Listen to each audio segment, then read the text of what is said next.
Hello friends, I'm so excited to share my 3-day curls with you today. I have washed my hair with the Repair and Nourish line from Beautycounter and let it air dry. I'm using a 1-inch curling iron, creating a little bit of a tighter curl. This is to combat the heat and humidity here in Austin, Texas, and it helps them last without any touch-ups for 3 days.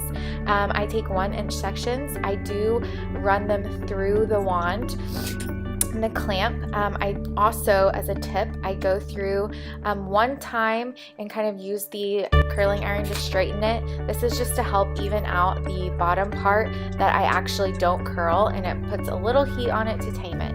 I end with the split end serum that comes with the Repair and Nourish line. I only put that through the bottoms of my hair, again, just to create a little shine and tameness for that bottom half that's left straight. Then I break it up with my fingers, and that is it.